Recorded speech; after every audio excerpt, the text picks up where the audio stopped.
ये शुरू करते हैं फिर बिस्मिल्लाहिर्रहमानिर्रहीम। पहले मैं अपना तारुफ करा देता हूँ। फिर मैं मेरा नाम उबैद इकबाल है और अल्हम्दुलिल्लाह मेरा 15-20 साल का एक्सपीरियंस है।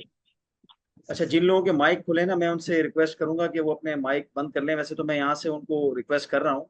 अल्हम्दुलिल्लाह मेरा 15 से 20 साल का एक्सपीरियंस है। मैं काफ़ी इंडस्ट्रीज में रहा हूँ, कन्फेक्शनरी, टेक्सटाइल, फूड। इसके अलावा आपके फूड में भी मुख्तलिफ जो आपकी इंडस्ट्रीज हैं उसमें राइस के हवाले से भी और फूड में स्पाइसेस के हवाले से भी।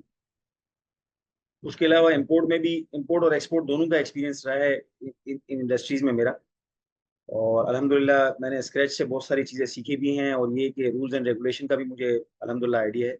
कोई भी कुल तो नहीं होता, लेकिन अल्हम्दुलिल्लाह पूरी कोशिश होगी कि आप लोगों को अच्छी तरीके से जो है वो इस कोर्स को कराया जाए और प्रैक्टिकली इसको आपको लेके चला जाए। मैंने तकरीबन कोई अब तक 200-250 जो प्रोफेशनल्स हैं कॉर्पोरेट सेक्टर के, उनमें बड़ी बड़ी कंपनीज हैं, इंटरवुड मोबिल है, पाकिस्तान पेट्रोलियम है, पाक सुजुकी है। तो इन बड़ी कंपनीज में अल्हम्दुलिल्लाह इंपोर्ट एक्सपोर्ट उनको मैंने उनके पार्टिसिपेंट्स आते रहे हैं हमारी ट्रेनिंग्स में। और अभी पिछले सेशन में भी हमारे पास जिन पेट्रोलियम से और इसी तरह लार्क एसोसिएट से, बैंक इस्लामी से, इस तरह पार्टिसिपेंट्स आते हैं। ज़ाहिर सी बात है लोगों को एक जुस्तजू होती है। अच्छा, मैंने एक चीज़ नोटिस की है इस ग्रुप में, माशाल्लाह आप लोग सब अकाउंट्स की फील्ड से हैं। इस कोर्स का ताल्लुक भी बज़ाहिर तो ये लगता है कि इंपोर्ट एक्सपोर्ट सिर्फ एक सप्लाई चेन की फील्ड है, लेकिन ऐसा नहीं है। क्योंकि इंपोर्ट एक्सपोर्ट जो है वो सब डिपार्टमेंट से इंटर कनेक्टेड होती है। मैं अगर नॉर्मली किसी भी उसकी ऑर्गेनाइजेशन की बात कर लूँ, उन ऑर्गेनाइजेशन की बात तो नहीं की जा सकती जो ऑर्गेनाइजेशन मतलब ये है कि इंपोर्ट एक्सपोर्ट का काम नहीं करती हैं, डोमेस्टिक ऑपरेशन ही करती हैं अपनी। लेकिन किसी ना किसी स्टेज पर कोई ना कोई चीज़ उनको बाहर से मंगानी पड़ जाती है। तो एक्सपोर्ट नहीं करते तो वो इम्पोर्ट एटलीस्ट करते हैं किसी ना किसी स्टेज पर। फिर दूसरा मसला ये भी आता है बाज़ दफ़ा लोगों को कि उनको मालूमात नहीं होती, या ये कि जो लोग वो काम कर रहे होते हैं या नए सिरे से कर रहे होते हैं, मालूमात ना होने की वजह से जो है वो फिर बहुत बड़े-बड़े लॉसेस जो है वो कर जाते हैं। एक तो ये है जिसकी वजह से जो है ये कोर्स हम लॉन्च करते हैं ताकि लोग जो है वो उनको इन्फॉर्मेशन हो। हमारे माशरे में आपको पता है आजकल जो हालात हैं इम्पोर्ट एक्सपोर्ट इंडस्ट्री के, और वैसे भी पाकिस्तान की अगर बात की जाए तो फॉरेन हमारा जो बैकबोन है, पूरी दुनिया के ज़्यादातर कंट्रीज़ का बैकबोन इम्पोर्ट एक्सपोर्ट होता है, लेकिन बाज़ जगहों पर कुछ कंट्रीज़ ऐसे होते हैं जो एक्सपोर्ट ओरिएंटेड होते हैं। उनका काम ही जो है वो कंपनी उन उन उनका जो है ट्रेड डेफिसिट इतना ज़्यादा, एक्सपोर्ट का इतना ज़्यादा प्लस सरप्लस होता है कि उनको ज़रूरत ही नहीं पड़ती कि वो इम्पोर्ट करें ना करें, उनको फ़र्क नहीं पड़ता है। यानी ये कि उनके इम्पोर्ट से उनको फ़र्क नहीं पड़ता है। हमारी इकोनॉमी में ख़ास तौर पे इस चीज़ को सीखने की ज़रूरत भी है, चूँकि एक तो ये कि हमारा ट्रेड डेफिसिट बहुत वोलेटाइल है, बहुत डिस्टर्ब है। कभी बहुत सरप्लस में चला जाता है थोड़ा बहुत, और कभी जो है वो बिल्कुल ही माइनस में चला जाता है, जैसा कि हम पिछले 3-4 सालों में देखते हैं, जिसकी वजह से डॉलर पे भी बहुत बड़ा इम्पैक्ट आया है। फिर दूसरी चीज़ इसमें, बीइंग एन अकाउंटेंट और बीइंग एन टैक्स प्रोफेशनल, आप लोग जितने लोग हैं, सीखने का पर्पज़ ये है, क्योंकि लास्ट हमारी ट्रेनिंग्स में भी कुछ लोग जो आए थे, उनमें काफ़ी सारे लोग टैक्स से ताल्लुक़ रखते थे, अकाउंट्स की फील्ड से ताल्लुक़ रखते थे। एक तो ये कि बाज़ लोग ऐसे होते हैं जो कंपनीज़ का कि जो है वो आपके वाउचर्स बना रहे हैं, जनरल लेजर्स बना रहे हैं, कैश फ्लो बना रहे हैं और बहुत सारी चीज़ें काम और बहुत सारे काम कर रहे हैं, या चेक्स बना रहे हैं, या ये कि बजटिंग कर रहे हैं, या बाकी सारी चीज़ों में इन्वॉल्व हैं। उसमें ये होता है कि आपको एटलीस्ट ये पता हो कि इम्पोर्ट एक्सपोर्ट ऑपरेशंस रन किस तरह करते हैं। उसकी उसकी कम से कम एक बेसिक नो हाउ हो आपको, ताकि जो है वो कहीं किसी मौके पर कंपनी के अंदर कोई चीज़ हो रही है, और फिर एक ये अपॉर्चुनिटी भी है कि अगर आप इम्पोर्ट एक्सपोर्ट का कोई कोर्स सीख लेते हैं, कुछ चीज़ें आपको जो बेसिक चीज़ें हैं वो अगर पता चल जाती हैं, जो मेजर चीज़ें कहलाती हैं, तो किसी दूसरी इंडस्ट्री में जाकर आप, अब आप चूंकि दूसरी इंडस्ट्रीज में भी कई जगहों पर सप्लाई चेन मर्ज हो गया, सप्लाई चेन फाइनेंस हो गया। अगर आप बड़ी मल्टीनेशनल्स की बात करें तो वहाँ सप्लाई चेन जो है वो फाइनेंस मर्ज हो गया। उसमें ये होता है कि फिर दोनों एक साथ उसमें काम कर रहे होते हैं एक फील्ड में। तो वहाँ कई जगहों पर आपको इन ऑपरेशंस की मालूमात होनी चाहिए, खास तौर से ये एलसी से रिलेटेड, और ये आपका ट्रेजरी मैनेजमेंट जो है वो इससे ताल्लुक़ रखने वाली चीज़ें हैं, या बैंक से और बहुत सारी चीज़ें ताल्लुक़ रखने वाली हैं, एडवांस पेमेंट्स हैं या बैंक कॉन्ट्रैक्ट्स हैं, ये सारी चीज़ें। फिर दूसरा ये कि हमारे यहाँ एक बहुत बड़ी इंडस्ट्री जो है वो इंश्योरेंस की भी है, फ्रेट फॉरवर्डिंग की भी है, और इसी तरह जो है वो एक बहुत बड़ा इदारा हमारा कस्टम्स का है, एक बहुत बड़ा उसमें मतलब एक कैलकुलेशंस इन्वॉल्व हैं, लैंडेड कॉस्ट और ये कि कस्टम के टैरिफ की एचएस कोड। तो उसकी भी बीइंग एन अकाउंटेंट या as a tax professional, as a auditor, आपके पास नो हाउ होनी चाहिए। क्योंकि बाज़ दफ़ा ये होता है कि आप लोगों को कैलकुलेशन करनी पड़ जाती है किसी कॉस्ट की, कि भाई कॉस्टिंग किस तरह हो रही है, कैसे करनी है कॉस्टिंग।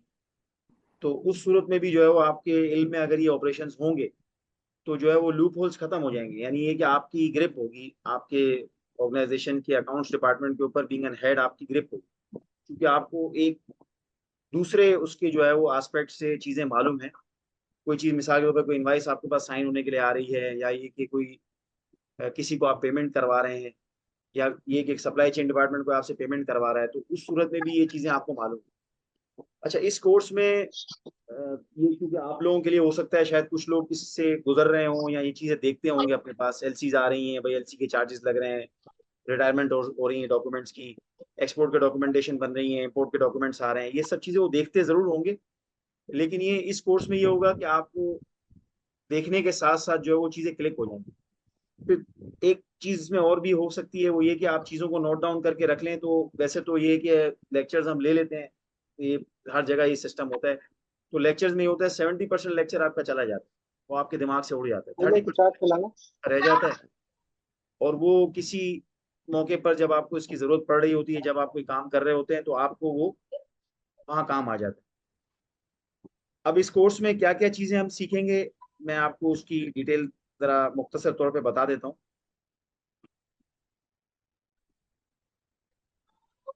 आपको मेरी आवाज क्लियर आ रही है? जी सर, आ रही है। ये सर अच्छा, आ रही है। कि जो लोग कराची से हैं उनके लिए भी, जो लोग इस्लामाबाद से हैं या फैसलाबाद से हैं या मुल्तान से हैं या लाहौर से हैं, तो उन सब लोगों के लिए जो है वो इंपोर्ट एक्सपोर्ट का क्राइटेरिया एक ही रहता है। सिर्फ उसमें ये होता है कि चीजें चेंज होती रहती हैं। मतलब ये है कि मिसाल है, आज आप एक इंडस्ट्री में हैं, मिसाल है मैं आज फ्रोजन फूड इंडस्ट्री में हूँ, इससे पहले मैं किसी टेक्सटाइल इंडस्ट्री में था, उससे पहले मैं किसी दूसरी फूड इंडस्ट्री में था, उससे पहले जो है वो मैं किसी ट्रेडिंग कंपनी में था। तो मुख्तलिफ एस्पेक्ट से ये होता है कि आपको एक इम्पोर्ट एक्सपोर्ट का प्रोसीजर तो वही है, डॉक्यूमेंटेशन सारी वही है, लेकिन मुख्तलिफ जो है वो प्रोडक्ट्स के ऊपर मुख्तलिफ स्ट्रक्चर्स हैं ड्यूटीज के, मुख्तलिफ जो है वो उनके रूल्स एंड रेगुलेशन है इम्पोर्ट पॉलिसीज में, एक्सपोर्ट पॉलिसीज में। अच्छा, हम बहुत ज़्यादा लिटिगेशन में नहीं जाएंगे, बहुत डीप में नहीं जाएंगे। मैं आपको मेजर चीज़ें बहुत सारी ऐसी बता दूंगा कि आप किसी भी जगह पर जाएंगे तो बीइंग एन, आप इंपोर्ट एक्सपोर्ट के काम में अगर इन्वॉल्व होंगे तो मेरा नहीं ख्याल है इंशाल्लाह कि आप लोग वो काम नहीं कर सकेंगे, अगर आप इसमें पूरी तरीके से इन्वॉल्व होंगे इस कोर्स में। अच्छा, ये आपके सामने एक स्क्रीन शेयर हो रही है, नजर आ रही है आप सबको? उबैद भाई, इसको थोड़ा सा जूम कर दें, जूम कर दें इसको, अब बेहतर है? और थोड़ा और जूम सर। कर दें, और जूम कर दें। कोई बात नहीं, सारे मॉडल एक साथ नजर ना भी आए। हाँ अब बस, अब बेहतर है? ठीक है, अब ठीक है। Yes sir. अच्छा, इसमें इसमें देखें, सबसे पहले जो है वो इस कोर्स का नाम है लिखा है मास्टरिंग इन इंटरनेशनल ट्रेड, या आप ये कह सकते हैं mastering in import and export operations. उसमें मास्टरिंग का लफ्ज हमने यूं ऐड किया है कि भाई जाहिर सी बात है, जब आप ये कोर्स करना शुरू करते हैं तो आपके इतनी आपके पास नॉलेज आ जाती है कि कहीं भी खड़े होकर आपको इंपोर्ट एक्सपोर्ट की बात हो रही है तो आपको ये मालूमात है, और आप उसमें जो है वो इन्वॉल्वमेंट कर सकते हैं। अगर कोई कहीं कोई मिस्टेक हो रही है, कहीं कोई पैसे ज़ाया हो रहे हैं कंपनी के, या ये कि आपको पता है कि शिपमेंट आने के बाद या शिपमेंट वहां पहुंचने के बाद कस्टमर के पास, इंपोर्ट और एक्सपोर्ट दोनों जारियों से आपके पास शिपमेंट यहाँ आ रही है इंपोर्ट में, और एक्सपोर्ट में किसी कस्टमर के पास शिपमेंट जा रही है, दोनों जावियों से जो है ना आपके पास ये कंट्रोल होगा कि आप उसको देख सकें कि कहीं बाद में कस्टमर तो हमारा हाथ से नहीं चला जाएगा, उसको किसी वजह से कोई एक्स्ट्रा कॉस्ट तो नहीं आ जाएगी। या ये कि इम्पोर्ट के केस में आपने कस्टमर को माल कुछ और बेचा था किसी और रेट पर, और आप अब कॉस्टिंग कर रहे हैं तो कुछ और आपको चीजें नजर आ रही हैं। तो सबसे पहले तो हम इसमें इंपोर्ट एक्सपोर्ट जर्नी शुरू करने के हवाले से देखेंगे कि बेसिक इंपोर्ट एक्सपोर्ट को शुरू करने के हवाले से हमें क्या चीजें चाहिए। अब उसमें ये तो चीज़ें खैर आपको मालूम भी हैं, लेकिन उसमें हम फिर भी छोटी छोटी मोटी चीज़ें कवर करेंगे, क्योंकि वो चीज़ें भी जो है वो बुनियादी हैं। मिसाल के तौर पर मैं अभी एक मिसाल दे रहा हूँ, रिसेंटली अभी मेरे पास एक इंक्वायरी है, एक साहब ने मुझे कहा, वो कराची में एक टैक्स कंसल्टेंट है, उनका कहना था कि हमने एक्सपोर्ट फैसिलिटेशन स्कीम, बिल्कुल ही एक अलग स्कीम है ये, जो अभी गवर्नमेंट ने अनाउंस की है आज से तकरीबन कोई 1-2 साल पहले। पहले ये डीटीआरई और मैन्युफैक्चरिंग बॉन्ड वगैरह होता था, अब उसको सबको मर्ज करके एक्सपोर्ट फैसिलिटेशन स्कीम बना दी। उन्होंने मुझे कहा कि वो, ये हमारे कोर्स का हिस्सा नहीं है, लेकिन मैं आपको समझाने के एग्जाम्पल के तौर पे बता रहा हूँ। उन्होंने मुझे कहा कि उसकी लाइसेंसिंग करनी है, और उसका जो है वो हमने पूरा प्रोसीजर देखना है, ये करना है, वो करना है। तो मैंने उनसे कहा कि आपके क्लाइंट पहले क्या करते थे, क्या नहीं करते थे। अब चूंकि अब ये पूरा स्क्रैच से उनका एक इम्पोर्ट एक्सपोर्ट फैसिलिटेशन स्कीम में तो वो बाद में जाएंगे। सबसे पहले तो वो कहना चाह रहे थे कि हम अफगानिस्तान से क्रोम इंपोर्ट करेंगे और फिर उसको इंपोर्ट करने के बाद यहाँ पे उसकी क्रशिंग करेंगे, जो जिस साइज की रिक्वायरमेंट होगी जिस भी कंट्री से, उसको क्रश करके यानी एक तरह से वैल्यूएडिशन करेंगे किसी भी तरह से। यानी उसकी मिसाल है, उसके पत्थर का साइज अगर 50 mm का है तो उस 50 mm की जगह उस पत्थर के साइज को वो तोड़कर क्रशिंग करवा कर उसको 5 mm तक 10 mm तक ले जाएंगे, ताकि ये जो क्रोम जहाँ इस्तेमाल होना है वहां पर जो है वो आसानी से उस मशीन में वो चल जाए, 5 mm 10 mm जो उनके ग्राइंडिंग मिल्स में चल जाए। तो उन्होंने मुझसे सवाल किया कि इसका प्रोसीजर क्या है, तो मुझे वही सारी बात रिकॉल हो गई कि सबसे पहले तो उसको इम्पोर्ट एक्सपोर्ट की रजिस्ट्रेशन करानी पड़ेगी उनको। अब उस रजिस्ट्रेशन के लिए उनको एनटीएन बनाना पड़ेगा, एसटीआरएन बनाना पड़ेगा। फिर उस एसटीआरएन में उनको क्या अपनी वो डालनी है। बाज दफा ऐसा भी होता है, आप एक स्टेज पर रजिस्ट्रेशन के अंदर अपने आप को डिक्लेयर नहीं करते कि मैं मैन्युफैक्चरर हूँ, और बाद में आपको उसकी जरूरत पड़ जाती है। हमारे साथ भी कुछ केसेस में, कई कंपनीज में ऐसा होता है कि कुछ कंपनीज ऐसी हैं माल मंगवा रही हैं बाहर से। अब वो एज अ कमर्शियल इंपोर्टर है फिलहाल, जो जब उन्होंने रजिस्ट्रेशन कराई, अब काम वो कर रही हैं। उसमें जब काम इन्होंने शुरू किया तो पता चला वो मैन्युफैक्चरिंग का है, तो उन्होंने मैन्युफैक्चरिंग का प्रोसेस डाला तो पता चला कि सेल्स टैक्स में जो है वो मैन्युफैक्चरिंग वाला जो है वो ऑप्शन उन्होंने चूज नहीं किया। तो अब वो जब कोई माल मंगवा रहे हैं तो गवर्नमेंट कहती है कि इस माल के ऊपर हम रियायत देंगे उन मैन्युफैक्चरर्स को, खास तौर पर उन मैन्युफैक्चरर्स को जो सेल्स टैक्स में अपना स्टेटस मैन्युफैक्चरर बताते हैं। तो अब वो एक वही बात आ जाती है कि स्क्रैच से अगर ये सारा काम हो गया होता तो इंपोर्ट स्टेज के ऊपर जब माल आ रहा था यहाँ पर, तो उस वक्त माल पोर्ट पे पड़ा ना रहता और हम अपनी क्लियरेंस करा लेते आसानी से। लेकिन हुआ ये कि हमारा स्टेटस नहीं था उसके अंदर, और वो चीज़ उस तरीके से देखी नहीं गई प्रॉपर तरीके से, तो वो मिस हो गया, लूप होल था। तो कंटेनर पड़े होने की वजह से जाहिर सी बात है पोर्ट अपने पैसे इजाफी चार्ज करता है। फिर शिपिंग लाइन जो कंटेनर हमने उनका लिया हुआ है जिसमें माल भरा हुआ है, वो एक मखसूस दिनों के बाद वो कंटेनर के ऊपर भी जो है वो पैसे लेना शुरू कर देती। Starting your import export journey में फिर ये है कि जाहिर सी बात है कुछ रजिस्ट्रेशन आपको बाकी इदारों से भी करानी होती है। तो जैसे मैं मिसाल दे रहा हूँ, लेदर एसोसिएशन से, लेदर इंडस्ट्री से आपका ताल्लुक है तो लेदर एसोसिएशन से आपकी मेंबरशिप होनी चाहिए। अगर वो नहीं होगी तो आपको कराची चैम्बर ऑफ कॉमर्स का सर्टिफिकेट नहीं मिलेगा। कराची चैम्बर ऑफ कॉमर्स का सर्टिफिकेट नहीं मिलेगा तो आपका बैंक अकाउंट नहीं खुलेगा। तो ये एक प्री रिक्विजिट है।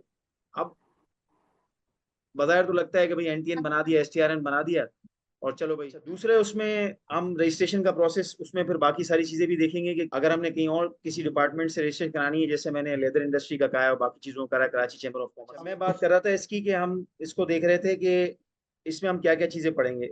हमने रजिस्ट्रेशन का प्रोसेस देखा, स्क्रीन नजर आ रही है आपको मेरी?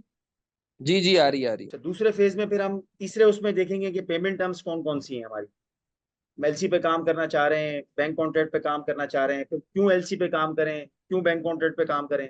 एक ऑर्गेनाइजेशन को जो इंपोर्ट एक्सपोर्ट करती है उसको बैंक कॉन्ट्रैक्ट पे और एलसी पे क्यों जाना चाहिए, फिर उसको एडवांस पेमेंट क्यों करनी चाहिए, वो किस तरह एडवांस पेमेंट ना करें और अपना काम चलाएं। इंपोर्टर है वो एडवांस पेमेंट नहीं करना चाहता है, वो एलसी पर जाना चाहता है, बैंक कॉन्ट्रैक्ट पर जाना चाहता है।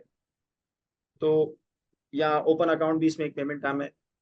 तो उसको हम सीखेंगे कि क्यों इस पे जाया जाए या क्यों ना जाया जाए। अच्छा, इसी तरह हम इनको टर्म्स देखेंगे। इनको टर्म्स जो है वो डिलीवरी टर्म्स कहलाते हैं एक तरह से। आप ये कह लें जैसे मिसाल के तौर पर आप किसी भी जगह से आप कोई मटेरियल उठाते हैं मिसाल के तौर पर, या कहीं मटेरियल भेजते हैं। मिसाल के तौर पर मैं चीनी लेता हूँ, मैंने पंजाब से चीनी लेनी है या मैंने सिंध से चीनी लेनी है। अब चीनी लेने के लिए हमारा एग्रीमेंट हुआ है कि भाई मैं एक्स मिल चीनी उठाऊंगा। एक्स मिल का मतलब ये है कि मैं वहां जाऊंगा, अपनी गाड़ियां खुद लगाऊंगा, वहां से मेरी गाड़ियां या चीनी लेकर आएगी। ये कमर्शियल टर्म्स हैं, इसको इंटरनेशनल कमर्शियल टर्म्स कहा जाता है। हमारे यहाँ ये एक्स मिल और बाकी सारी चीजें यूज होती हैं, लेकिन ये इंटरनेशनली जो है वो इंटरनेशनल चैम्बर ऑफ कॉमर्स ने ये 11 इनको टर्म्स बनाए हैं। उन 11 इनको टर्म्स को हम डिस्कस करेंगे, और उन 11 इनको टर्म्स में हम ये देखेंगे कि उसमें मेजर इनको टर्म्स कौन से हैं, और फिर इन इनको टर्म्स को चूज करने से हमारा फायदा नुकसान क्या है ये भी हम देखेंगे। इसी तरह फिर हम पांचवें उसमें जो है मॉड्यूल में हम कस्टम टैरिफ की अंडरस्टैंडिंग देखेंगे कि कस्टम टैरिफ क्या चीज़ है, उसको किस तरह देखा जाता है, ड्यूटी एंड टैक्सेस उसमें किस तरह देखी जाती हैं। फिर उसमें फ्री ट्रेड एग्रीमेंट्स हमारे जो कंट्रीज के साथ हुए हैं वो हम देखेंगे। इसी तरह हम ये देखेंगे कि इंपोर्ट एक्सपोर्ट पॉलिसीज क्या हैं, फिर कस्टम की वैल्यूएशन रूलिंग्स क्या हैं, कस्टम किन चीज़ों पर जो है वो फिक्स ड्यूटी एंड टैक्सेस लेता है। ये सब चीज़ें हम इसमें कवर करेंगे।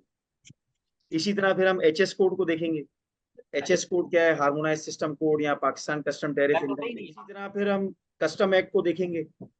अब ये कस्टम की 3 चीजें आ गई तो आपको लग रहा होगा कि ये बहुत ज्यादा कोई चीज है। बहुत ज्यादा कोई चीज नहीं। अगर आप थोड़ी सी अंडरस्टैंडिंग, माशाल्लाह आप लोग टैक्स और फील्ड से हैं, तो इसको समझना बहुत आसान है। टैक्स, ये जो कस्टम टैरिफ का मामला है, और आपके जो टैक्स के जितने मामला हैं, बीइंग एन अकाउंटेंट या बीइंग एन टैक्स कंसल्टेंट या टैक्स फर्म, ये बहुत इंपॉर्टेंट है। ये वाली चीजें, ये तीनों कॉस्ट के परस्पेक्टिव से, क्योंकि ये तीनों चीजें आपको मालूम होंगी तो इस पे आपकी ग्रिप होगी। और बाज दफा ऐसा होता है, कुछ टैक्स कंसल्टेंट जो है वो कस्टम के भी टैक्स कंसल्टेंट होते हैं।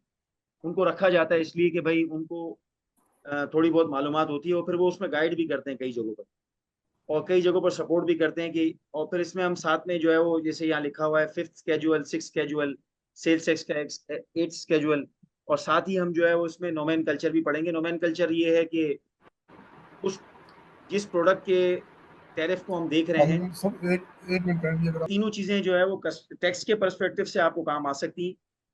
और इसमें भी हम आपके साथ वो बुक्स शेयर करेंगे। और बीइंग अ टैक्स कंसल्टेंट और अकाउंटेंट, आपके पास अगर आप इंपोर्ट एक्सपोर्ट का काम कर रहे हैं, तो ये कुछ किताबें भी मैं आपको रेफर करूंगा, वो भी आप अपने पास रखें। वो वक्तन फवक्तन रेफर करनी पड़ती हैं। कुछ सेक्शन को हम रेफर करेंगे, जैसे आप इनकम टैक्स में टैक्स सेक्शंस को रेफर करते हैं, इसमें हम जो है वो स्केड्यूल्स को रेफर करेंगे, जो मैं आपको यहाँ दिखा रहा हूँ। अच्छा, इसी तरह जो है वो हम फॉरेन एक्सचेंज मैनुअल देखेंगे, क्योंकि इंपोर्ट एक्सपोर्ट में इस वक्त पाकिस्तान में स्टेट बैंक ऑफ पाकिस्तान का बहुत बड़ा रोल है। आपको मालूम है, पिछले दिनों स्टेट बैंक ने जो है वो एलसीआं रोकना शुरू हो गई थी। पूरे न्यूज आना शुरू हो गई थी कि 200 कंटेनर खड़े हुए हैं, 500 कंटेनर खड़े हुए हैं, एलसीआं नहीं खुल रही हैं। स्टेट बैंक ने जो है वो लगा दिया। तो हम इसमें देखेंगे कि फॉरेन एक्सचेंज मैनुअल में एलसी से रिलेटेड और जो है वो क्या क्या रूल्स एंड रेगुलेशन है, और एलसी कितने दिनों के लिए खुल सकती है, और उसके बाद क्या चीजें। तो स्टेट बैंक की इन्वॉल्वमेंट होती है किसी ना किसी तरह एलसी के मामला में, क्योंकि अल्टीमेटली हमारी जो इंपोर्ट एक्सपोर्ट की डॉक्यूमेंटेशन है वो कमर्शियल बैंक से फिर आगे फॉरवर्ड हो जाती है स्टेट बैंक के पास। तो आपको इंपोर्ट एक्सपोर्ट पॉलिसी और फॉरेन एक्सचेंज मैनुअल के बारे में मालूमात हो, तो बाज दफ़ा स्टेट बैंक से भी आपके पास कोई केस आ जाते हैं। मिसाल के तौर पर मैं एक मिसाल देता हूँ। आपने एक एक्सपोर्ट की है यहाँ से, आपने $10,000 की एक्सपोर्ट की थी, और आपके पास उसकी पेमेंट आई है कोई $9,000। अब $1,000 आपके पास नहीं आया। आपने जो एक्सपोर्ट की थी वो एक मशीन थी। अब वो मशीन जो है वो जब आपने यहाँ से भेजी थी, तो उस वक्त तो बिल्कुल सही और सालिम थी, लेकिन रास्ते में ये हुआ कि उस मशीन का कोई एक प्लेट जो है वो, उस पर कोई निशान आ गया है, वो टूट गई। तो वहां से जो आपका कस्टमर है उसने आपको एक ईमेल की कि भाई ये तो आपने जो मशीन भेजी है, इसमें ये वाला हिस्सा टूट गया है। ऑल दो कि उसमें इंश्योरेंस थी या क्या था, वो हम उसको, वो एक लेटर स्टेज है। टेम्परेरी हमें कस्टमर ने कंप्लेन की है कि भाई ये $1,000 का पुर्जा टूटा हुआ है, मैं आपको जो पेमेंट करूंगा वो $9,000 भेज। उसने वहां से $9,000 की पेमेंट, आपने उसको कहा ठीक है। अब चूंकि आपको रूल्स एंड रेगुलेशन मालूम नहीं थे, वहां से $9,000 की पेमेंट आ गई, यहाँ $1,000 आपके फंसे हुए। अब ये $1,000 जो है वो आपका आउटस्टैंडिंग है। ऑल दो कि आप बता रहे हैं बैंक को कि भाई मेरा ये आउटस्टैंडिंग है और मैं ये पेमेंट पूरी नहीं आई, लेकिन स्टेट बैंक के रूल्स के हिसाब से जब आपके पेमेंट ओवर ड्यू हो जाती है 90 दिन के बाद, 45 दिन के बाद, तो स्टेट बैंक ये पूछता है कि भाई क्यों आपने ये पेमेंट अब तक नहीं मंगवाई। फिर बाज दफा जो है स्टेट बैंक एक नोटिफिकेशन भी, नोटिस भेज देता है। तो वहां जाके फिर, जिस तरह यहाँ हमारे यहाँ इनकम टैक्स में और सेल्स टैक्स में आप लोगों की अदालत लगती है, वहाँ भी अदालत लगती है। और वहाँ अदालत में जाके आप अपना केस उनके सामने डिपिक्ट करते हैं कि भाई ये केस है हमारा, ये इसमें पूरा जो है वो मसला था, और ये मशीनें टूटी हुई थी, देखें आप, ये तस्वीरें आई हैं हमारे पास, ये कंप्लेन है। उसके बाद वो स्टेट बैंक आपको बताता है ठीक है ये केस हम रिजॉल्व करते हैं, और आप ये $1,000 जो है वो या तो आप पाक रुपीज में जमा करा दें, पाक रुपीज की सूरत में अपने अकाउंट से इसको डेबिट करवा लें, ताकि जो है आपका जो अमाउंट है वो काउंटर हो जाए। इसलिए कि आपने जो है वो, अब चूंकि मशीन वहां पहुंची थी उनके पास, उन्होंने हमें $9,000 तो भेज दिए, लेकिन ये है कि वो डिस्कशन चल रहा था उस दौरानिए में, ये 45 डेज जो एक्सपोर्ट की पेमेंट के उन्होंने हमें लिमिट दी हुई थी स्टेट बैंक के, वो गुजर गए। ये सब चीजें स्टेट बैंक को समझाना मुश्किल होता है, हम वर्बली नहीं समझा सकते, ना बैंक्स को समझा सकते। तो बाज दफा ये इस तरह की केसेस भी आ जाते हैं, तो आपको थोड़ी बहुत know how foreign exchange manual की भी हो, तो आपको इस तरह की चीजों से आप बच सकते हैं। अच्छा, इसी तरह हम फ्री ट्रेड एग्रीमेंट्स की मैंने बात की थी आपसे, और वैल्यूएशन रूलिंग्स की बात की थी कि ये फ्री ट्रेड एग्रीमेंट्स हमारे कुछ मुल्कों के साथ होते हैं, उसमें हमें ड्यूटी का, टैरिफ का एग्जेम्पशंस मिलते हैं। तो वो भी हम पढ़ लेंगे कि किन किन आइटम्स में हमें एग्जेम्पशन मिला हुआ है। और बाज दफा ऐसा भी होता है, बजट आता है, तो बजट से पहले जो कंपनीज होती हैं उनसे प्रपोजल्स मांगा जाता है। आपको पता होगा, आप लोगों को भी। और कंपनी के ओनर जो है या मैनेजमेंट जो है बजट से पहले एक प्री बजट मीटिंग रखती है। उसमें उसमें ये कहा जाता है कि भाई कौन कौन से प्रोडक्ट हैं जिनके ऊपर हमारा फ्री ट्रेड एग्रीमेंट, मिसाल के तौर पर हमारा तुर्की के साथ फ्री ट्रेड एग्रीमेंट होने जा रहा है। तो कंपनी एक मीटिंग कॉल कर लेती है कि भाई हम कौन कौन से अपने प्रोडक्ट जो है वो डलवा सकते हैं, जो प्रोडक्ट हम यहाँ से एक्सपोर्ट करते हैं, ताकि तुर्की में हमारी एक्सपोर्ट बढ़े। क्योंकि तुर्की में जब इंपोर्ट ड्यूटी एंड टैक्सेस हमारे प्रोडक्ट पे कम होंगी, ज्यादा जो है वो हमारी प्रोडक्ट इंपोर्ट कर सकते हैं। इसी तरह चाइना के साथ या किसी दूसरे मुल्क के साथ अगर नया फ्री ट्रेड एग्रीमेंट होने जा रहा है, या उस फ्री ट्रेड एग्रीमेंट में कोई अमेंडमेंट होने जा रही है, तो उस सूरत में भी ये काम आ सकता है।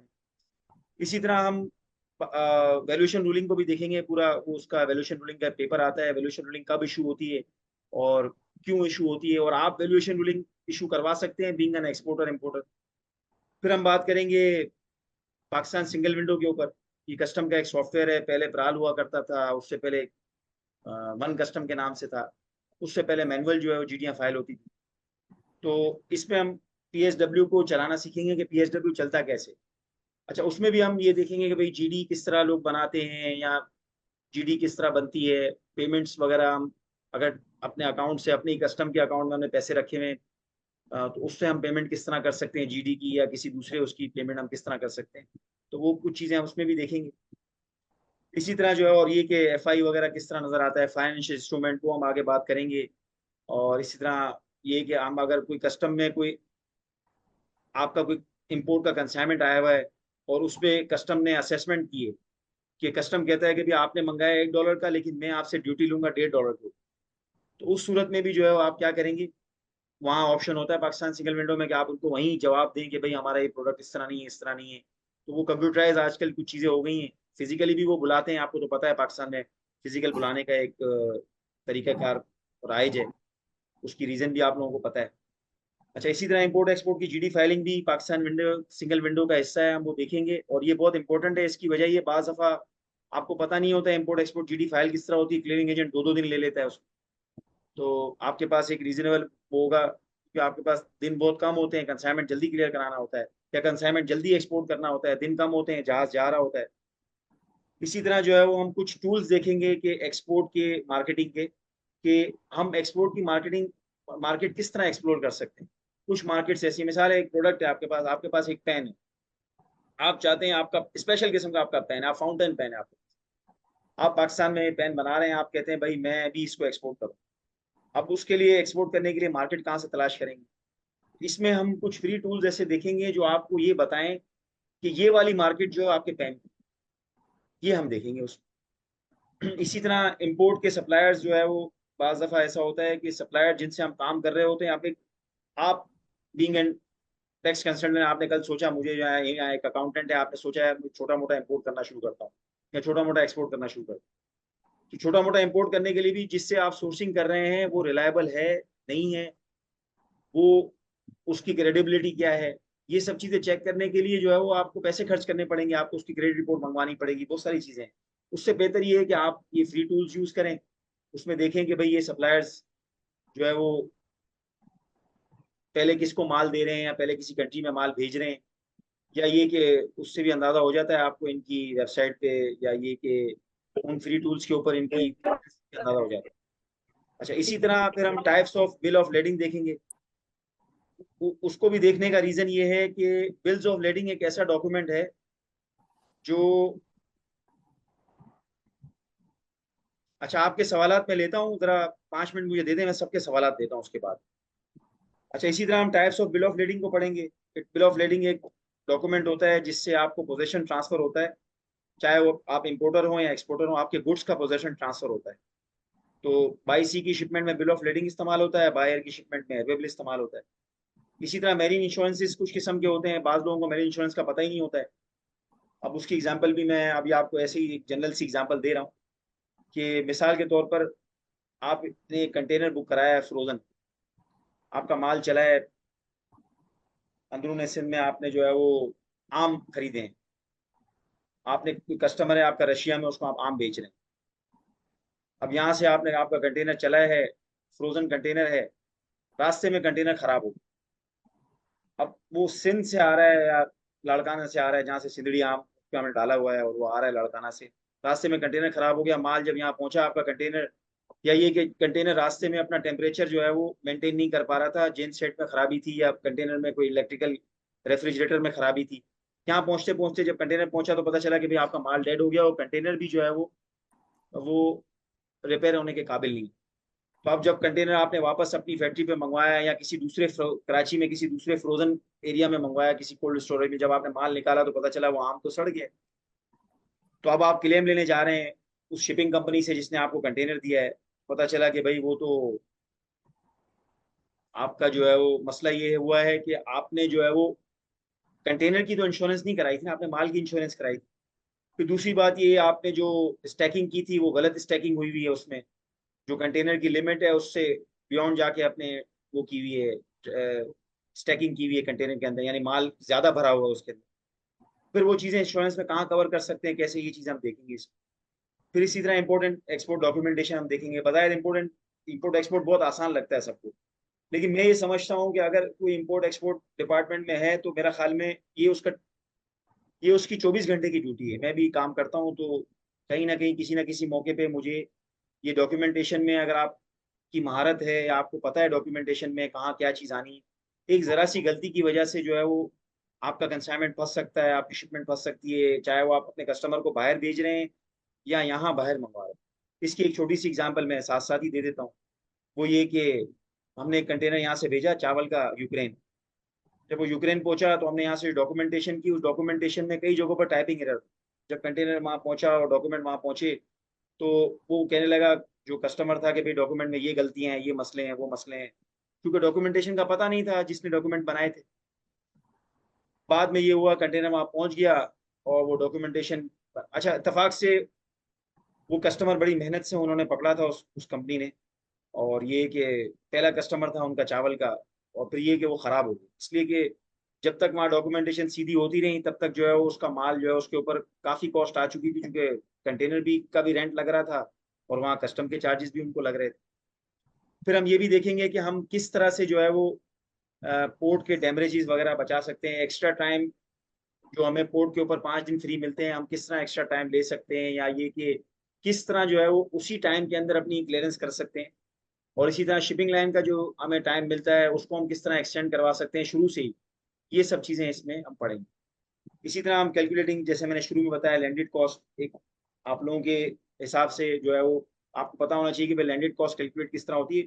इसकी एक मैं छोटी सी मिसाल देता हूँ। बाज़ लोगों को यही नहीं पता है जो इम्पोर्ट एक्सपोर्ट की फील्ड में काम करते हैं कि इम्पोर्ट की ड्यूटी एंड टैक्सेस कैलकुलेट होती है कंपाउंड बेसिस पे।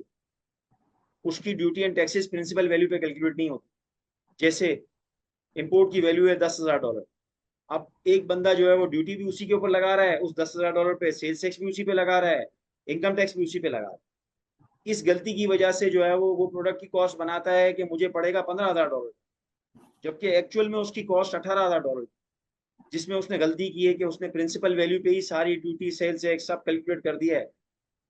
और तो ये एक इसमें हम कैलकुलेट करना सीखेंगे। और फिर इस तरह एक्सपोर्ट में भी हम कैलकुलेट करना सीखेंगे कि एक्सपोर्ट की कॉस्ट किस तरह बनाते हैं।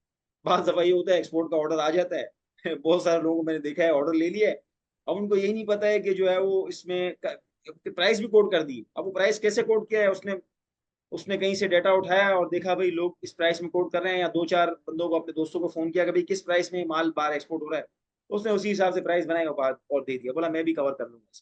पूरी कॉस्ट नहीं बनाई उसमें। उसमें मिसाल है, उसने फ्रेट ले लिया, यानी जहाज का किराया ले लिया, कॉस्ट ले ली, बाकी चीजें नहीं ली। उसमें बैग के चार्जेस नहीं लिए, उसमें पैकिंग की कॉस्ट नहीं ली, उसमें कस्टम क्लियरेंस के चार्जेस नहीं लिए, उसमें बहुत सारी चीजें जो उसने छोड़ दी, उसमें पोर्ट के चार्जेस नहीं लिए उसने। उसमें उसको नुकसान हो जाता है। फिर वो एक्सपोर्ट, उसको पता ही नहीं होता कि वो एक्सपोर्ट का रेट जो जिस कस्टमर को दे रहे हैं दूसरे लोग, वो किस बुनियाद पर दे रहे हैं, उसमें उनका प्रॉफिट मार्जिन क्या है। वो ये समझ रहा होता है कि इसमें प्रॉफिट मार्जिन 20% है, जबकि होता है इसमें प्रॉफिट मार्जिन 5% है। तो वो अपनी इन्वेस्टमेंट कहीं और लगा सकता था किसी दूसरे प्रोडक्ट के ऊपर, लेकिन ये है कि उसने अपनी इन्वेस्टमेंट इस प्रोडक्ट के ऊपर लगाई जहां 5% का नफा था। बहरहाल ये चीजें भी हम देखेंगे। इसी तरह ट्रेजरी मैनेजमेंट हम देखेंगे। ट्रेजरी मैनेजमेंट में, मैंने ट्रेजरी मैनेजमेंट इसलिए कहता हूँ, उसमें तो काफी सारी चीजें आ जाती है, कैश फ्लो मैनेजमेंट भी आ जाता है उसमें, लेकिन इसमें सिर्फ हम ये देखेंगे कि कब डॉलर बढ़ सकता है, कब कम हो सकता है। और फिर हम ये भी देखेंगे कि हमें कब डॉक्यूमेंट रिटायर कराने हैं इंपोर्ट के बैंक से, और हमें कब एक्सपोर्ट के डॉक्यूमेंट रिटायर कराने हैं बैंक से। तो उस चीज़ों को भी थोड़ा बहुत हम देखेंगे, और कुछ फ्री टूल्स देखेंगे जो हमें ये बताएंगे कि आगे क्या प्रिडिक्शन है डॉलर की, या ये कि अगर मेरा काम डॉलर की जगह थाई बात में है या जैपनीज येन में है या चाइनीज योन में है, तो मैं ऐसा क्या करूं, मैं किस करेंसी को यानी किस चीज को देखूं कि जिसकी वजह से मुझे पता चल सके कि आगे हमारे मुल्क में अगर डॉलर बढ़ता है तो थाई बात भी उसी लिहाज से बढ़ेगा या थाई बात नीचे आएगा या जैपनीज योन नीचे आएगा। इसलिए कि इंटरनेशनल मार्केट में जैपनीज योन नीचे आ रहा है तो उसका फायदा हमें ट्रांसफर होगा। तो यहाँ अगर डॉलर उस हिसाब से बढ़ेगा तो इसका मतलब है जैपनीज यून उस हिसाब से नहीं बढ़ सकता। उसके ऊपर टूल हम बात करेंगे उसके ऊपर। इसी तरह फ्रेट फॉरवर्डिंग को हम देखेंगे, बहुत बड़ा चंक है ये भी हमारी इंडस्ट्री का। बहुत सारे लोगों को फ्रेट फॉरवर्डिंग के बारे में पता ही नहीं। उसकी वजह से होता क्या है कि हम जो है वो फ्रेट फॉरवर्डर्स के हाथों या जो है वो शिपिंग कंपनीज के हाथों ब्लैकमेल हो रहे होते हैं और वो लाखों रुपए मांगते हैं हमसे। इसकी एक छोटी सी मैं एग्जांपल देता हूँ। आपने एक शिपमेंट बुक की, इंपोर्ट की शिपमेंट आपके पास यहाँ पर आ गई, आपने मिसाल है 50 जो है वो 5,000 बैग मंगा लिए लैपटॉप। लूज कार्गो है, शिपमेंट एक कंटेनर में आ रहा है, आपका भी माल है, बाकी लोगों का भी माल है उसमें। अब माल उतरा है आपका, अब आपने आपके पास जब ये डॉक्यूमेंट आया, आप गए शिपिंग कंपनी के पास कि भाई मैं, शिपिंग कंपनी कहेगी भाई मुझे 2 लाख रुपए दे दो। कहेगा भाई 2 लाख रुपए क्यों दे दूं, मैंने तो ये शिपमेंट जो है उसमें फ्रेट के चार्जेस भी जो है वो अपने सप्लायर को पे कर दिए, उसने तो मुझे प्राइस फ्रेट के साथ दी। तो कहेगा नहीं नहीं उसने वहाँ ये चार्जेस पे नहीं किया, वो चार्जेस पे नहीं किया। कोई पाकिस्तानी तरीका, फिर यहाँ पर लोग इस तरह से एक फिर पैसे इजाफी चार्ज करते हैं, तो आपकी कॉस्टिंग में गड़बड़ आ सकती है। और ये बहुत बड़ा चंक है, इस पर हम बात करेंगे तो मैं आपको बताऊंगा तो आपको भी आइडिया होगा इसमें। फिर कस्टम क्लियरेंस का प्रोसेस हम देखेंगे, कस्टम क्लियरेंस का प्रोसेस क्या है। तो वो प्रोसेस भी जो है वो उसमें हम ये देखेंगे एग्जामिनेशन कब होती है, कब जो है वो कोई इंपोर्टर एक्सपोर्टर येलो चैनल में होता है, कब ग्रीन चैनल में होता है, कब रेड चैनल में होता है। रेड चैनल में का होने का फायदा क्या है, ग्रीन चैनल में होने का फायदा क्या है, येलो चैनल में होने का फायदा क्या है, और आप खुद जा सकते हैं किस तरह आप येलो चैनल और ग्रीन चैनल के लिए स्ट्रेटेजी बना सकते हैं। फिर हम ये देखेंगे इसमें कि हम एक प्रैक्टिकल भी साथ साथ इसमें गाइडेड एक प्रैक्टिकल भी चीजें मैं आपको दिखाता रहूंगा कि ये एलसी है, ये इनवाइस है, ये बीएल है।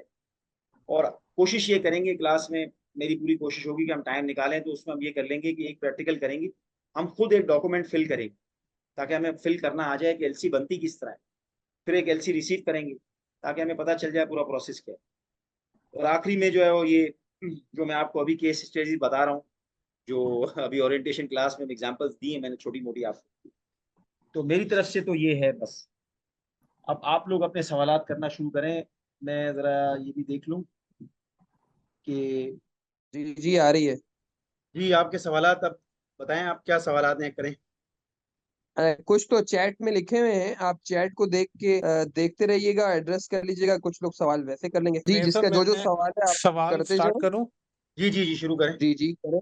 अच्छा उबैद भाई, ये जो हम मोबाइल का बिजनेस कर रहे होते हैं और इंपोर्ट एक्सपोर्ट कर रहे होते हैं, तो क्या हम इस क्लास को पढ़ने के बाद इतने कैपेबल हो जाएंगे कि हम ऐसे बिजनेसमैन को हेल्प आउट कर सकेंगे या सर्विसेज दे सकेंगे? असल में देखें, इंपोर्ट एक्सपोर्ट का प्रोसीजर मैंने आपको पहले भी बताया, एक ही है, उसमें कोई चेंज नहीं है। हाँ ये ठीक है है। कि मोबाइल इंपोर्ट करते वक्त वो जो पीटीए के अप्रूवल्स हैं या जो चीज़ें हैं, अब वो आपने देखने हैं कि भाई वो अप्रूवल्स हैं नहीं है। अब मिसाल के तौर पर आप मुझे कहते हैं कि भाई मैं एक एंड्रॉयड या ये कि एक स्मार्टफोन मंगाना है, मंगा रहा हूँ, मेरा आपका क्लाइंट स्मार्टफोन मंगा रहा है 10 या 15। अब वो देखना ठीक पड़ेगा है। कि पीटीए के अप्रूवल्स हैं उनके पास नहीं है, प्री रिक्विजिट अप्रूवल्स क्या हैं बोर्ड पॉलिसी में, कस्टम टैरिफ में उसकी अप्रूवल्स की क्या रिक्वायरमेंट है, वो हम देखेंगे। अच्छा इसी तरह अगर मैं कोई खुद प्रोडक्ट बनाता हूँ, मिसाल के तौर पे मैं कोई एक पाउच बना लेता हूँ मोबाइल का हाथ से, और मैं उसको एक्सपोर्ट करना चाहता हूँ, तो ये क्लास मुझे हेल्प आउट करेगी कि मैं वो इतना कैपेबल हो जाऊं कि मैं उसको खुद से एक्सपोर्ट कर सकूं या ऐसे एक्सपोर्टर को हेल्प आउट कर सकूं? एक्सपोर्ट तो आप कोई भी उसमें ना, एक्सपोर्ट में कोई वो नहीं है। आप कोई प्रोडक्ट बना रहे हैं उसको आप आराम से इसमें ये हेल्प कर सकते हैं कि एक्सपोर्ट शुरू कहाँ से करनी है और किस तरह अच्छा वो एक्सपोर्ट इंपोर्ट करेंगे, एक्सपोर्ट की डॉक्यूमेंटेशन क्या होगी, ये सब इसमें शामिल है। सही है। अच्छा इंपोर्ट एक्सपोर्ट के हवाले से कोई ऐसा कोई ऐसी हैंडबुक या कोई ऐसा लॉ है कि जी हम ये चीजें एक्सपोर्ट कर सकते हैं, ये चीजें इंपोर्ट कर सकते हैं, क्वांटिटी की कोई शर्त होती है कि लाजमी आपने 10 लैपटॉप ही आप मंगा सकते हैं, इससे कम नहीं मंगा सकते, बहुत या अच्छा 5 सवाल किलो किया है आप? आपने, बहुत अच्छा सवाल किया है। असल में कुछ प्रोडक्ट ऐसे हैं जिनके ऊपर बैंड है। मिसाल के तौर पर इंडिया से आप नहीं मंगा सकते, इसराइल से आप प्रोडक्ट नहीं मंगा सकते, ठीक है। कंट्रीज बैन है। हाँ, ये कंट्रीज के ऊपर बैन है। इसी तरह प्रोडक्ट के ऊपर भी कुछ आइटम ऐसे हैं जो हजरडियस हैं। मिसाल के तौर पर कुछ बैन है, आप ट्रांसलेशन वाला कुरान नहीं मंगा सकते, विदाउट अरेबिक ट्रांसलेशन वाला कुरान नहीं मंगा सकते। इस तरह और बहुत सारी चीजें हैं जो हमारी इंपोर्ट पॉलिसी में बैंड और नेगेटिव आइटम लिखी हुई, लिस्ट लिखी हुई है। और कुछ आइटम्स ऐसे हैं जो रेडियो एक्टिव मटेरियल्स हैं, उनके लिए पाकिस्तान न्यूक्लियर रेगुलेटरी अथॉरिटी जो है वो पहले आपको सर्टिफिकेट देगा नो ऑब्जेक्शन का। तो वो पूरी लिस्ट जो है वो इंपोर्ट पॉलिसी में दी हुई है। उसको हम डिस्कस कर सकते हैं कि उसमें प्री रिक्वेस्टमेंट के डॉक्यूमेंट्स में रिक्वायरमेंट क्या है, वो डॉक्यूमेंट्स किस तरह इशू हो सकते हैं, ये डिस्कशन होगा उसमें। अच्छा, जब मैं गाड़ी या कोई ऐसा प्रोडक्ट इंपोर्ट कर रहा हूँ तो उसके लिए जो भी टैक्सेशन होती है उसमें मैंने सुना है और देखा है कि उसमें कुछ विदहोल्डिंग्स होती हैं, तो हम उन विदहोल्डिंग्स को भी इस टैक्स वाले कोर्स में पढ़ेंगे, हमें हेल्प नहीं, ये मिलेगी? टैक्स वाला कोर्स नहीं है, ये तो इम्पोर्ट एक्सपोर्ट का कोर्स है। इसमें हम उनकी विदहोल्डिंग्स नहीं पढ़ेंगे। और दूसरी बात, हम इसमें गाड़ियों का भी कवर नहीं करेंगे। रीजन ये है, हमारी जो गाड़ियां इंपोर्ट होती है ना, वो उसका एक तरीकाकार बिल्कुल अलग है। पहले गाड़ियों का इंपोर्ट का तरीकाकार अलग था, अब अलग है। मुख्तसर ये कि अब गाड़ियां जो है ना वो 3 साल पुरानी गाड़ियां आप मंगा सकते हैं, और उस पर भी ये हो कि आपके पास पासपोर्ट होना चाहिए, बाहर जो बंदा 180 दिन रहा है, और वो बाहर से ही इसकी ड्यूटी एंड टैक्सेस की पेमेंट करेगा डॉलर में। समझ रहे हैं ठीक आप? है। ये पूरा प्रोसीजर ठीक है। है। तो उसमें फिर ये है कि इनमें आपको वो लोग हेल्प कर सकते हैं जो इसके मखसूस क्लियरिंग एजेंट्स हैं।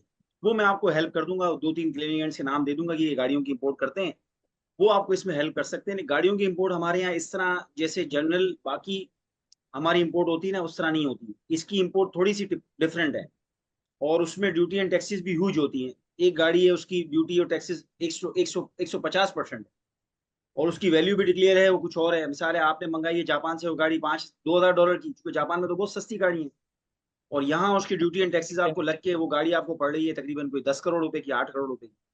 आप समझ रहे हैं मेरी ठीक बात? है। जी जी।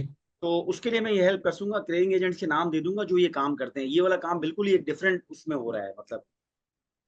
और उसमें भी फिर ये होता है कि ये रेगुलर इंपोर्ट नहीं है। इसमें भी ये होता है, गाड़ियां खड़ी होती हैं आकर पोर्ट पर, गवर्नमेंट अचानक बैन लगा देती है, और वो गाड़ियां खड़ी रहती है। फिर गवर्नमेंट पाबंदी हटाती है, फिर कुछ गाड़ियों की इजाजत देती है, वो 50,000 गाड़ियां जो आगे खड़ी हुई हैं वो फिर बाहर निकलती है। तो ठीक है। कुछ अर्से अच्छा, पहले इस गवर्नमेंट ने क्लास भी को, पाबंदी लगाई है कि डॉलर में जो है इसकी ड्यूटी एंड टैक्सेस पे होगी। जी। ठीक है। अच्छा, ये क्लास जब मैं पूरी ये कोर्स मुकम्मल कर लूंगा तो अब मैं एक टैक्स कंसल्टेंट हूँ, मैंने ये इंपोर्ट एक्सपोर्ट की मास्टर क्लास ले ली, तो इससे मैं अपने लिए कैसे अर्निंग कर सकता हूँ? मतलब किस सेगमेंट को, किस क्लाइंट को, किस मार्केट में मैं पेनिट्रेट करके अपने लिए अर्निंग सोर्स बना सकता हूँ?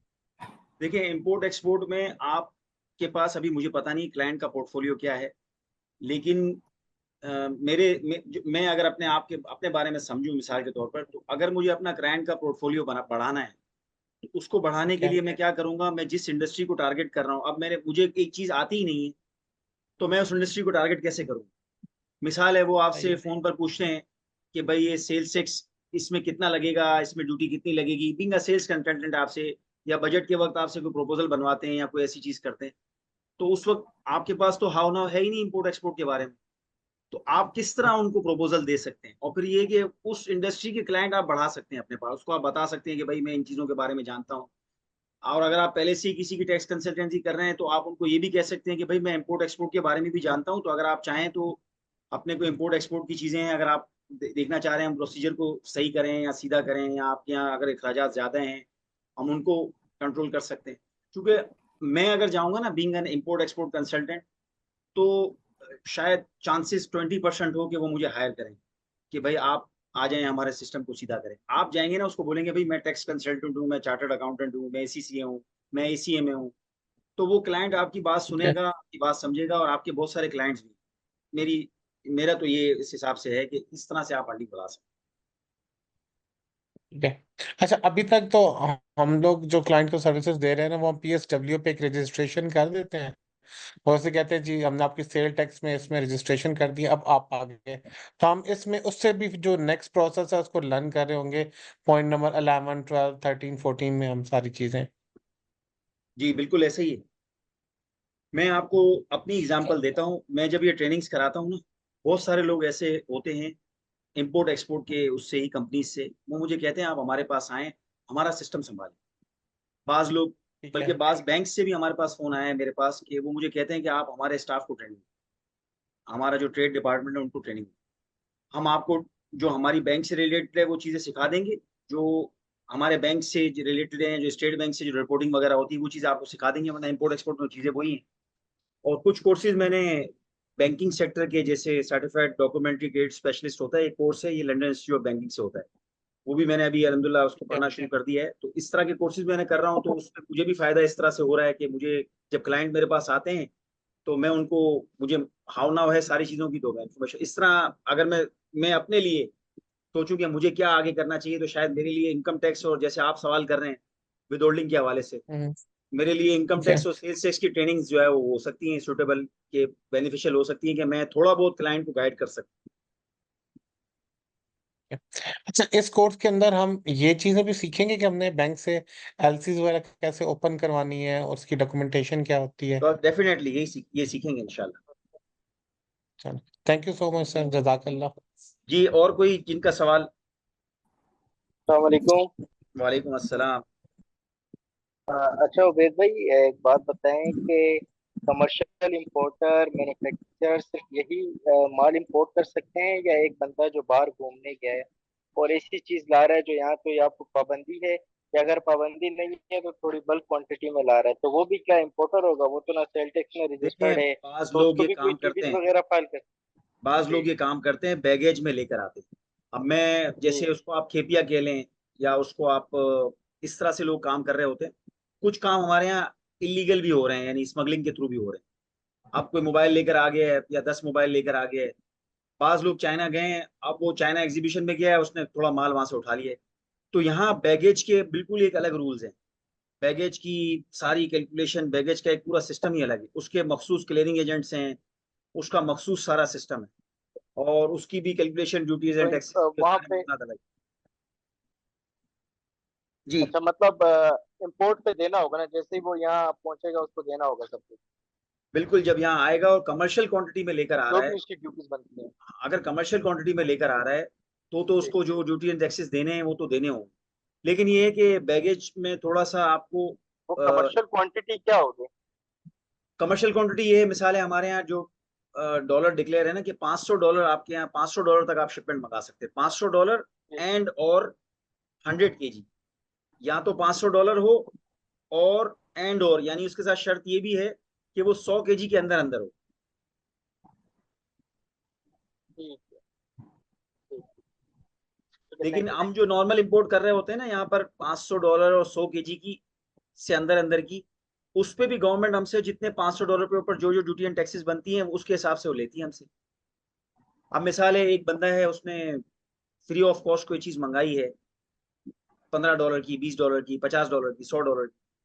बाज़ दफ़ा वो भी कस्टम उसको रोक लेता है। हालाँकि वो कमर्शियल इंपोर्टर है, कर भी रहा है, लेकिन कस्टम उसको असेस करता है कि भई ये $100 की चीज़ नहीं है, ये $200 की है, भले ही फ्री ऑफ कॉस्ट आ रही है, तो क्या होगा? तो बाज़ दफ़ा ऐसे भी हो जाता है। जी, शुक्रिया। अस्सलाम वालेकुम। वालेकुम अस्सलाम व रहमतुल्लाह। अच्छा सर, मैंने सेशन लेट ज्वाइन किया, तो शायद आपने डिस्कस किया हो। मेरा क्वेश्चन ये है कि बैंक्स का रोल इंपोर्ट एक्सपोर्ट में बहुत इंपॉर्टेंट है। जी, यानी अगर कमर्शियल इंपोर्टर या मैन्युफैक्चरर है, पर्सनल इंपोर्ट नहीं है या बार्टर ट्रेड नहीं है, तो ईच एंड एवरी ट्रांजैक्शन जो है बैंक के थ्रू रूट होता है। हुँ, और बैंक्स में आजकल टीबीएमएल यानी ट्रेड बेस्ड मनी लॉन्ड्रिंग का बहुत दौर है।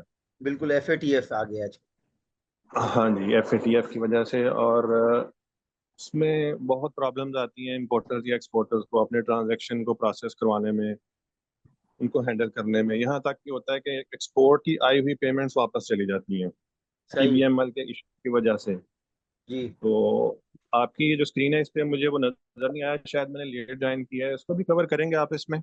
देखें, असल में एफएटीएफ के जो रूल्स एंड रेगुलेशन है ना, वो पूरे तो हम नहीं पढ़ सकते ना इन क्लासों में। हम तो इसमें मेजर चीज़ें पढ़ेंगे। अलबत्ता ये कि मैं आपको कुछ चीज़ें, अब चूंकि आप स्पेसिफिकली इसका सवाल कर रहे हैं, असल में ये उन इम्पोर्टर्स और एक्सपोर्टर्स के साथ होता है जो लोग कोई इंपोर्ट एक्सपोर्ट इस तरह से कर रहे हैं कि उनको पता या उनके इल्म में नहीं कि इंपोर्ट एक्सपोर्ट किस तरह होती है। उसकी वजह ये है, देखिए एक बंदा इंपोर्ट कर रहा है, मिसाल है उसने नया इंपोर्ट का काम शुरू किया है, एक प्रोडक्ट मंगाएगा, दोबारा मंगाएगा, तीसरी बार मंगाएगा, वो बैंक के पास उसका रिकॉर्ड मेंटेन होना शुरू हो जाता है, उनके पास रैंकिंग्स भी होती हैं बैंक की, उनके पास सारा डेटा होता है, बैंक उसको चेक कर लेता है। बैंक उन्हीं चीजों के ऊपर शक का इजहार करता है। FATF की उनकी टीम बनी हुई है, बैंकों की ऑडिट बना हुआ है, जहां प्राइसिंग का मसला शुरू हो जाए।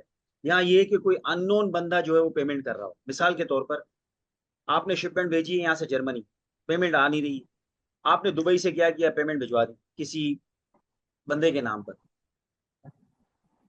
तो अब वो बैंक को तो शक होगा ना कि भाई ये भेजा इसने ABC को है और वहां से एक इंडिविजुअल इनको पेमेंट कर रहा है।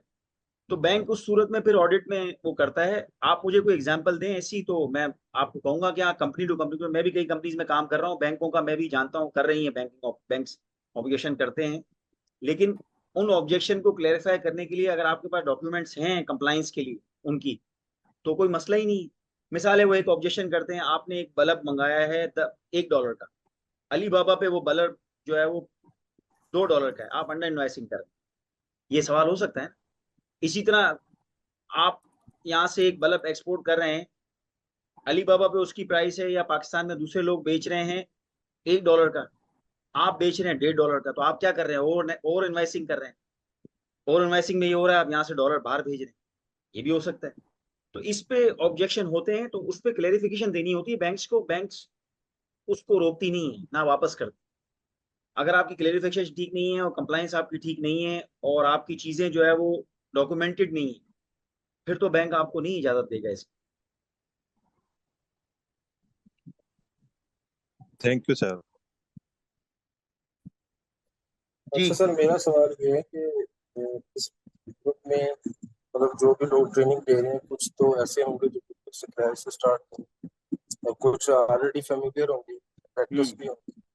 तो एक बंदा जो बिल्कुल स्क्रैच से स्टार्ट करेगा, तो आप इसमें उसको किस तरह हेल्प करेंगे? मतलब आप नोट्स वगैरह देंगे जब भी उसको कोई ऐसी अपॉर्चुनिटी मिलती है इम्पोर्ट एक्सपोर्ट जॉब के हवाले से या कंसल्टेंसी के हवाले से, तो उसको वो गो थ्रू करे और इस काबिल हो जाए कि वो मतलब इंडिपेंडेंटली जो काम कर सके। देखिए, एक चीज तो मैं आपको बिल्कुल क्लियर कट बता दूं, किसी भी लिहाज से। मैं एक मिसाल दे रहा हूँ, आप मोटरसाइकिल या गाड़ी चला रहे हैं, ठीक है, आप रोजाना चलाते हैं, सालों हो गए आप चला रहे हैं।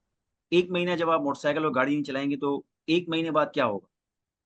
एक महीने बाद जब आप गैप देके गाड़ी या मोटरसाइकिल चला रहे होंगे, तो आपकी क्या कैफियत होगी?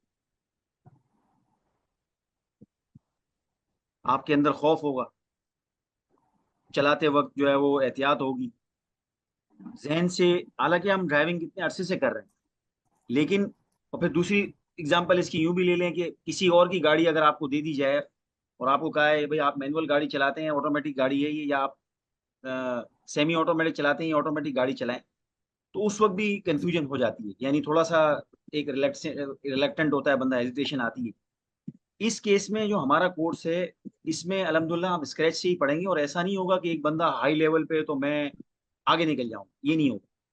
जो बंदा मुझसे जो सवाल करेगा, चूंकि मेरा अपना मोटो भी ये है कि ठीक है, जो भी फीस मुझे मिल रही है, जो भी हम पढ़ रहे हैं सही है, कि मेरा मोटो ये है कि जो भी यहाँ से जाएगा मुझसे सीख कर जाए, बाद में मुझे याद रखे। और ये है कि उससे मुझे कोई फायदा हासिल हो ना हो, लेकिन जो फायदा मैंने उसको पहुंचाना था, जो फायदा आपने मुझे मॉनेटरी टर्म्स में देना था, मैं उसको बराबर करके जाऊंगा। बल्कि शायद कोशिश ये करूंगा कि आपका मॉनेटरी मेरी तरफ कम हो और मेरा जो है वो नॉलेज आपकी तरफ ज्यादा हो। तो इसलिए आप इंशाल्लाह वो रहें, और मैं पूरी कोशिश करूंगा स्क्रैच से चलूं। लेकिन इसमें एक कोशिश आपने ये भी करनी है, क्योंकि जैसे मैंने आपको गाड़ी की एग्जांपल दी, वो इसलिए दी कि जब आप किसी चीज को प्रैक्टिकली नहीं कर रहे होते या उसमें इन्वॉल्व नहीं होते, तो अल्टीमेटली वो चीज़ आपके जहनों से निकलती चली जाती है। लेकिन फिर ये होता है कि जब आप दोबारा वो कॉपी को निकालते हैं या दोबारा रिकॉल करते हैं चीज़ों को, तो आप कर सकते हैं। सही। तो मेरा ख्याल में इंपोर्ट एक्सपोर्ट की जॉब के लिए तो मैं आपको ये कहूँगा कि अगर आप इसको पूरी तवज्जो से करेंगे, तो इंशाल्लाह आप, और अगर किसी के साथ हफ्ते में कोई एक सेटिंग बना लेते हैं कि भाई मैं एक दिन आपके पास ये काम करूंगा, तो मुश्किल नहीं है। और फिर दूसरी बात ये कि मैं भी अवेलेबल हूँ, ग्रुप पे भी अवेलेबल हूँगा, आप जब चाहें जो चाहें सवाल मुझसे कर सकते हैं। मैं अपनी कोशिश करूंगा कि मेरे पास उस वक्त अगर वक्त होगा तो आपको फौरी तौर पे जवाब दूंगा, नहीं होगा तो जवाब मैं अल्टीमेटली आपको दूंगा उसका। ठीक है। इस कोर्स के बाद भी ना बहुत सारी चीजें ऐसी होंगी जो आपको लगेगा कि यार ये अभी हमारे पास होनी, जैसे अभी इन्होंने सवाल किए बहुत सारे कि ये वाली चीज में नहीं है। कोर्स में तो बहुत कुछ मैं डाल सकता हूँ, इसमें और भी बहुत सारी चीजें आ जाएंगी, इसमें EPZ के एक्सपोर्ट प्रोसेसिंग रूल्स भी आ जाएंगे, बहुत कुछ हो जाएगा। क्लास खत्म हो गई है।